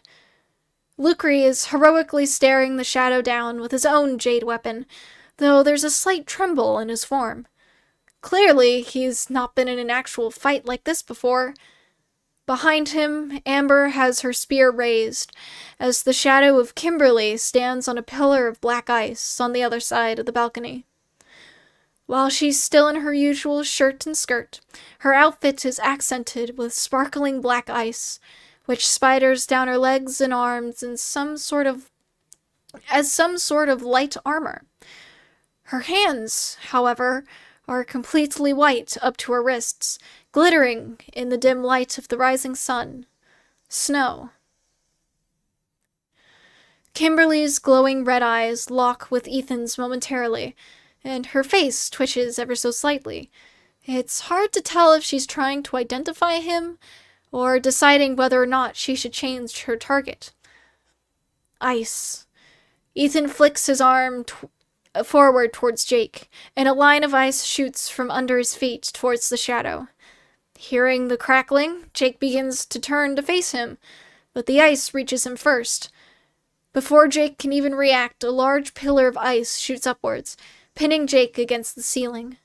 In his shock, Jake drops his sword the moment he's crushed against the ceiling, which clatters to the ground, rendering him useless. Jake lets out a frustrated yell, trying to wriggle his way out of his tight spot, but the sparkling blue ice holds him firmly in place. With this, the temperature of the room drops in an instant, turning the cool air of first light into a deathly chill. White snow and black ice swirl around Kimberly, collecting together into these floating spikes of ice. With the simplest gesture of her hand, the spikes shoot forward, her snarl directed at Ethan. Amber reaches up with her spear to help, managing to redirect one of the spikes into the side of the palace wall, but the others tear past her uncontested. Fire! Ethan raises his hands, fire spinning in his palms. He blasts the spikes down to water, which splash onto his face. Crack! One just barely slips past his defenses, running along his right wrist, leaving a thin black line in its wake as it tears through his skin, revealing his dark, hollow interior beneath it. It strikes the wall behind him and hisses as the air begins to eat away at it, turning the icy splash into dark water. With a courageous yell, Amber surges forward and jabs her spear into Kimberly's leg. Kimberly shrieks, an ethereal cry in place of her voice. Amber stabs again at Kimberly's other leg, knocking her off balance this time. She falls from her pillar and lands somewhere on the ground below, her figure hidden by the balcony. Ice. Ethan rushes towards Amber and Lucre, the prince swaying on his feet as he fights to keep his eyes open in the sudden cold air. Arm throbbing painfully, he throws his right arm out to his side, and a long platform of ice appears, leading directly to the top of the wall that rings the abandoned palace. Go, he yells, pushing Lucre towards the platform first. The prince finds the strength in him to stumble towards the platform, hauling himself over the railing and slowly sliding himself towards the wall. Behind him, the sound of fracturing ice rings out. He whirls around to find Shadow striding towards him and Amber, the pillar of ice, holding Jake in place, beginning to crumble. A single horizontal line runs through the pillar, probably created by Shadow running its sword through it with silent ease. "Go," Ethan mutters to Amber next to him.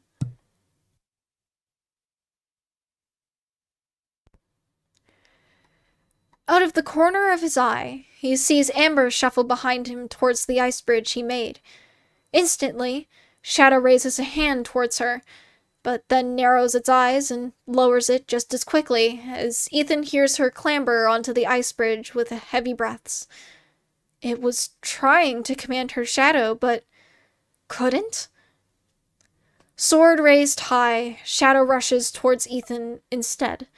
His left hand immediately reaches for his cape, but he doesn't have enough time to use it as a shield before the blur that is Shadow towers over him, ready to strike. He raises his right arm to take the strike, the sword cutting through his gauntlet and deep into his arm. He grits his teeth, bearing the pain, and brings his cape around, flashing the symbol of light at Shadow. Its eyes widen, knowing what's coming next. "Illumine!" Ethan cries, turning his head away from Shadow, unable to bear witness to its pain as it screams in pure agony. Usually, whatever pain Shadow experiences, Ethan also experiences, and vice versa. But without their link, Ethan feels nothing but shame for harming his very own Shadow. The sword evaporates from Ethan's arm as Shadow reels away, its entire form disfigured and smoky, its eyes the only thing that defines anything about its body, marking where its head should be. A single rune isn't powerful enough to kill it if that were his goal, but it's enough to cripple it for a short time. It's enough time for him to run. Storm. He surges to the ice bridge, leaps over the balcony railing effortlessly, and reaches the wall in only a couple of strides. He can't waste all his energy here. Not now. He jumps down from the wall into the soft sand below him, the sand that lands on his right arm making his injuries sting. He grits his teeth harder and inhales sharply. Amber turns her head to look at him as she supports a weak-looking Lucre, her hands on his shoulders, with 3 sandboards waiting to be ridden. Magic deprivation, combined with Kimberly's cold snap, he looks weaker. He looks closer to a spirit than his usual bronze serpent skin. "Can he ride?" Ethan asks. "Yes," Lucre nods, struggling to push away from Amber.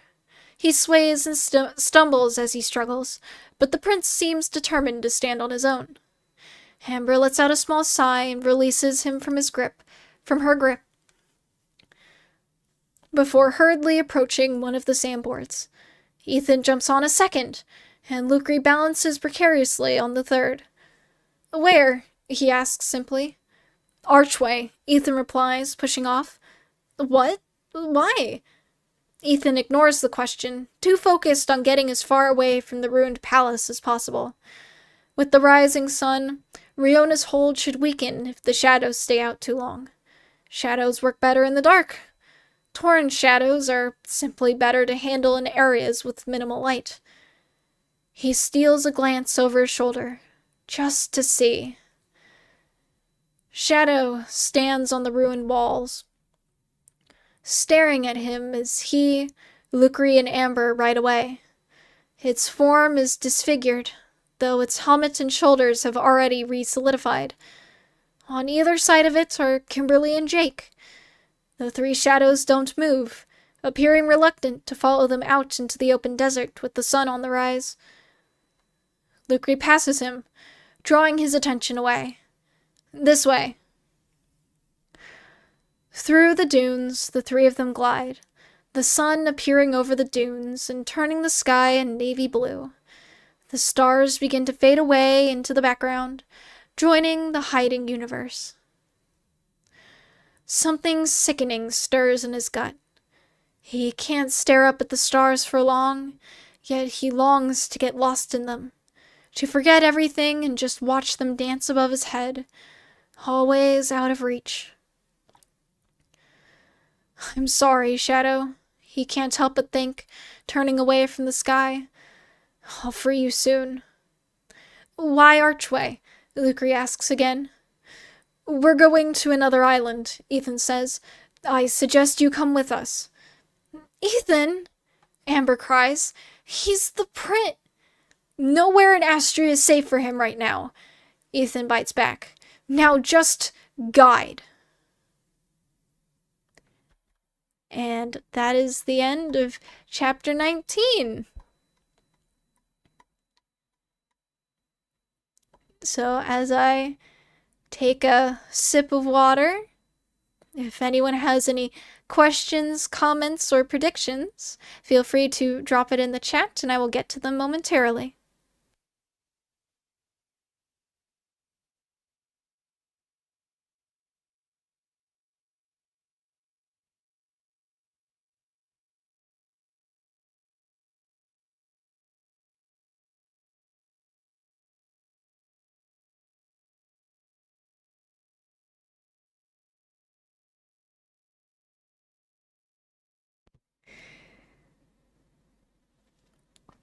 Oh, welcome, Cookie.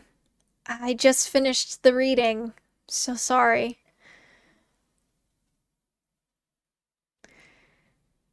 Well, you've been doing a good job, Echo. Thank you. Everyone thank Echo for the art. Once again.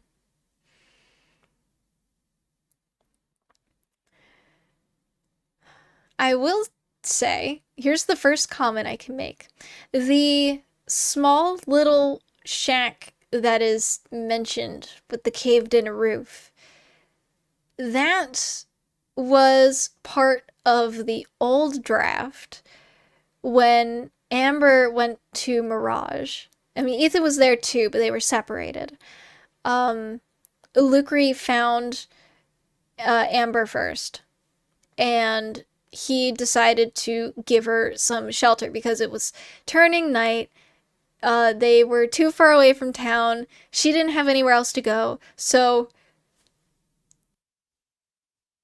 he snuck her onto palace grounds and actually hid her away in that shack. And so that's why the shack is there. Fun fact. I will also say that 17 through 19, that was probably the hardest part for me to write. And to be frank, I'm still not completely happy with it. Now, of course, looking back on it now, it's like, oh, I could have totally written it this way or that way. You know, it could have been better. But at the time, I didn't really know how to write it properly, so I just kind of threw my hands up in the air, and it's like, so long as I make it make sense to some degree. So it's not my proudest moment in the book, but it's at some point you just kind of need to make it work. And this should just go to show that not all parts of all books are written equally. I had a lot more fun writing the first half of the second act and all of Act 1 a lot more than I did rewriting the second half of the second act and also Corridon. Because Corridon was also a hard one for me to write as well. So again, like, I made it make sense as best I could, but at the time my skills were just lacking to make it how I wanted it. But it was also, if I kept fiddling with it, then I would have never published the book. And you all will see, and I'll make comments on it next week when we actually start reading Act 3. But yeah, I still can't get over the Ethan twist. Ethan has had so many twists lately. Like which twist?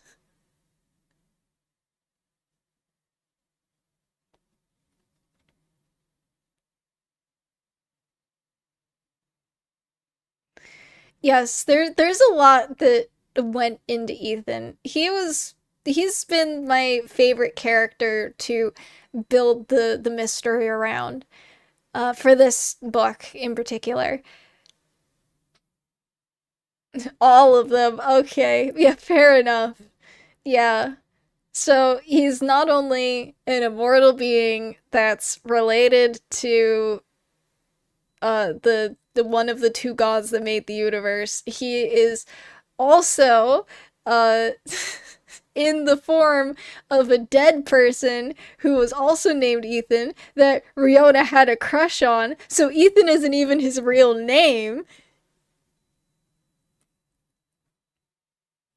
Yeah, it's a lot. I guess now that everything about him is out in the open by this point, I guess I can say my inspiration for him now. I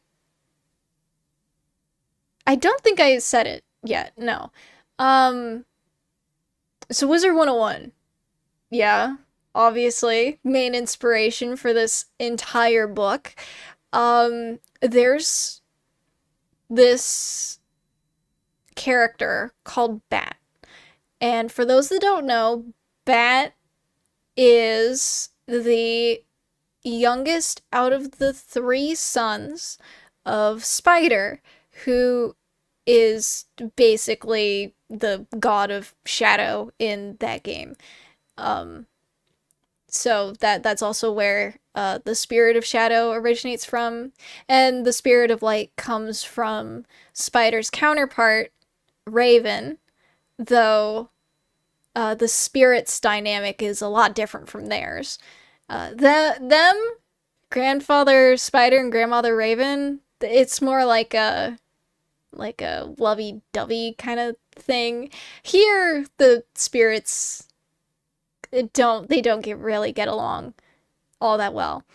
Anyway, so Bat, there's Scorpion, and there's Rat, who are Spider's children.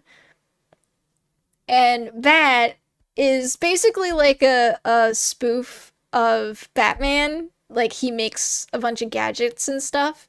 And he's the only one out of the three kids of Spider that that actually helps the protagonist with trying to save the world from being destroyed by Raven or by Spider. Just they both want it gone, and Bat kind of steps up to the plate, and it's like, I don't think my dad's doing the right thing. I want to stop him. And I really like the concept of his character of, even though he's a child of shadow, he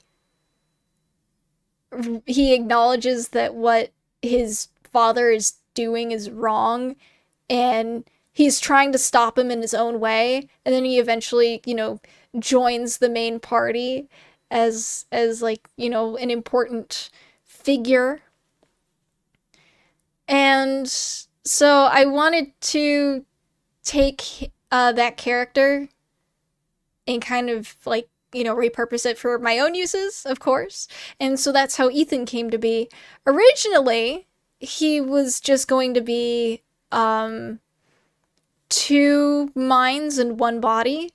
So there's Ethan, the husk, and Shadow, but they're kind of like fighting for control over, the body that they inhabit. And Shadow was gonna be like mean. Like, Shadow actually wanted to work for Riona, whereas Ethan did not. So that was their old dynamic. So Ethan was the good one, Shadow was the bad one. And now they're two separate entities. And neither of them want to work for Riona, but one of them is kind of forced to, and the other one is off doing his own thing right now.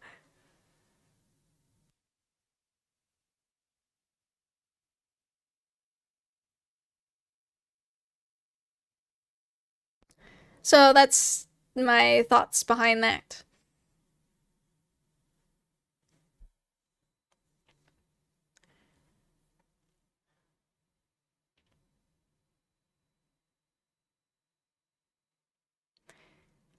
Those two are my favorite dynamic.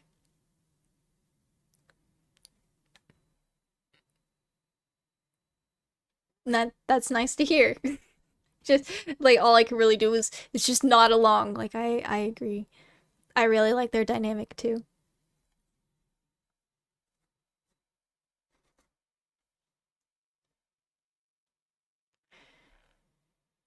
But for now, Shadow is still trapped and he must be saved. Will they be able to save Ethan's brother, technical brother? To find out next time in the next reading.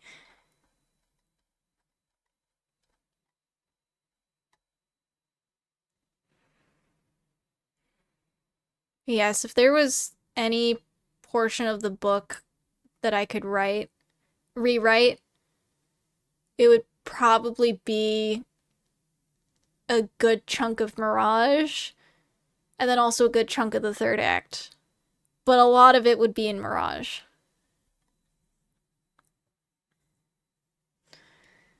But that's just kind of how things are right now. What's important is that I've learned from my mistakes and I apply those lessons to the next book. Like, I'm also not too terribly pleased with all the exposition dumping that I have Ethan do as well. But at the same time, again, back when I was writing the scene, I didn't know what else to do. So it's just like, I'll have him exposit some stuff, but it won't be all in one big chunky paragraph. I'll try and break it up. So, yeah, he has like a couple smaller exposition dumps, but it's all the same and not very pleasing to me as a writer. But of course, those are all just notes for next time as well. And I do wonder to myself, like, will I ever come back to Shadowbound and do like a proper, like, second edition rewrite of it? And I know that's like far off because I want to finish all my other books first. But I figure by the time I'll be able to do something like that, I don't think I'd want to. I don't know. I'd have to see. That's again like super far into the future. But it's also like, this is the first book with all of the magic and childish charm of from when I first wrote it. So if I rewrite it, it'll be in the tone of wherever I am in, I don't know, 20 years.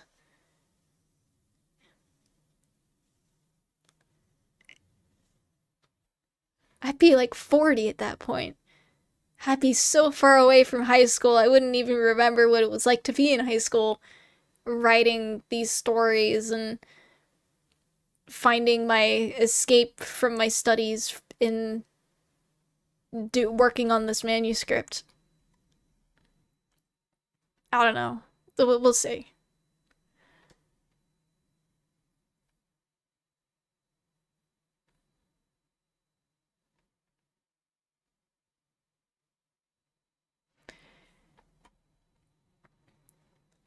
Any other questions, comments? I wouldn't necessarily say concerns, but I guess like things, predictions, and also things that you might want to see in the next book, too.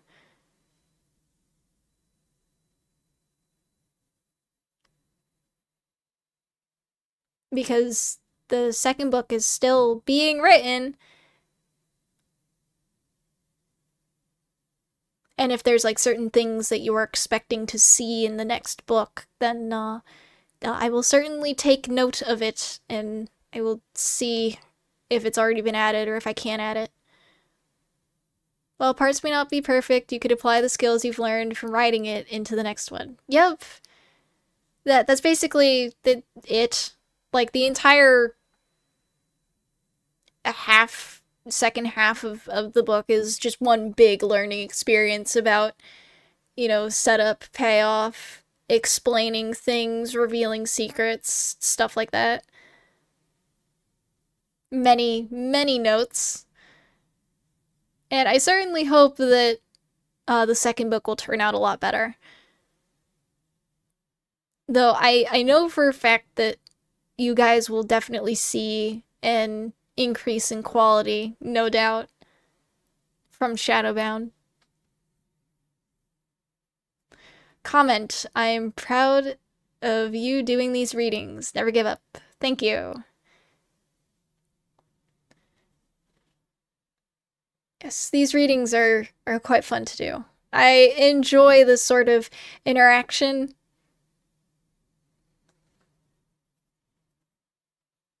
Like, it's nice to get your thoughts in real time. Anything for you, Echo? /J. Okay. If you haven't thanked Echo already, do it now.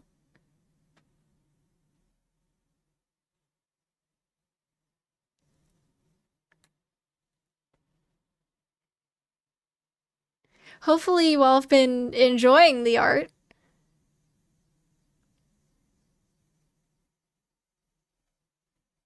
Comment for Echo. Wonderful art.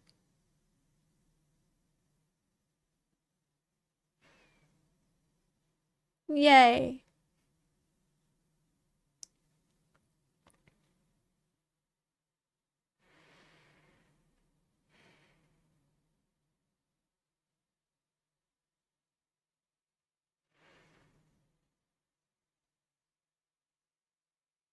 Well, if you haven't already comped yourself a copy of the book, you can buy it off of Amazon. There's a link in the description below and also in the pinned chat message. And while you're in the description, if you would like to go read other creative writing, there is The Great War on Substack. And it will tell you all about the Great War from the Shadowbound universe. Meet the generals, learn about their lives and what they were up to at that time. I've been enjoying the art, the book, and the reader. Thank you. I try my very best.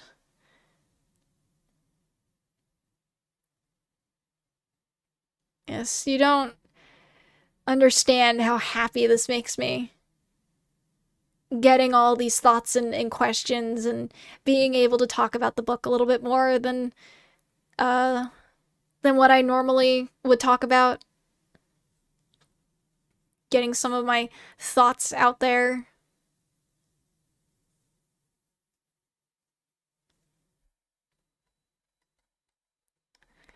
Is there anything else I wanted to comment on?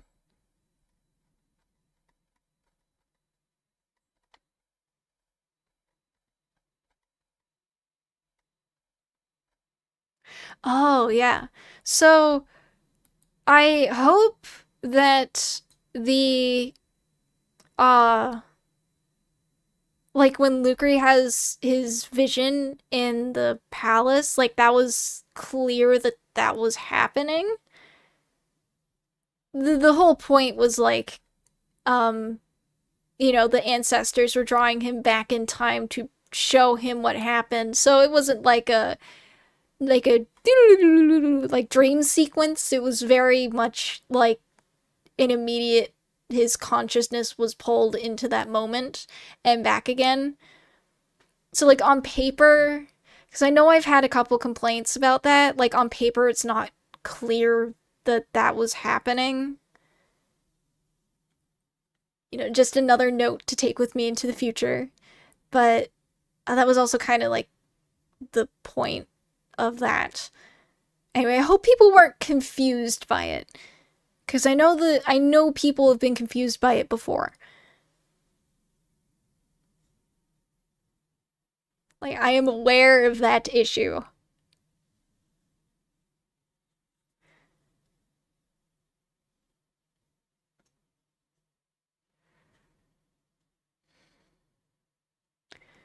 Alright, I'll also take maybe one or two more questions if there are any other questions. Otherwise, I think I will wrap it up here. I will say it was a little difficult to understand, but I caught on. Okay. That's nice to hear.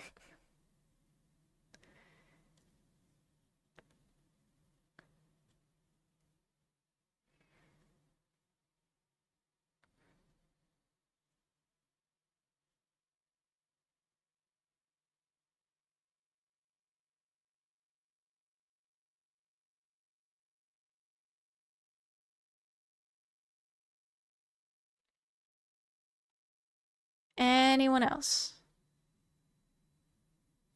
Last chance for questions.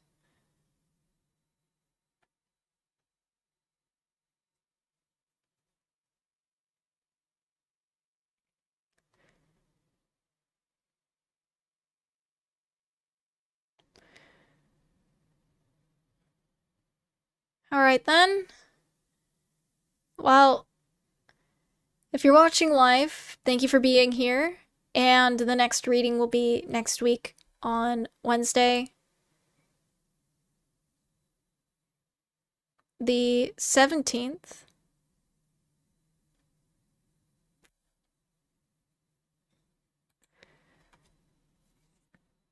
If you are watching this in the future, thank you for coming and listening and enjoying the book. And also, as a quick reminder, that everything after chapter 6, so the chapter 7 reading and beyond, that will be put behind the channel membership when the second book is released. But for now, enjoy the full readings completely for free. And channel membership's only $3. So when the readings go paid, for $3, you'll be able to get the entirety of the Shadowbound readings and also the entirety of all the other readings in the future as I make them. But until then, that is a wrap for today's reading. Thank you once again for being here. Whether you are live or, you know, future person. Thank you one last final time to Echo for the amazing art. And I will see you all in the next reading.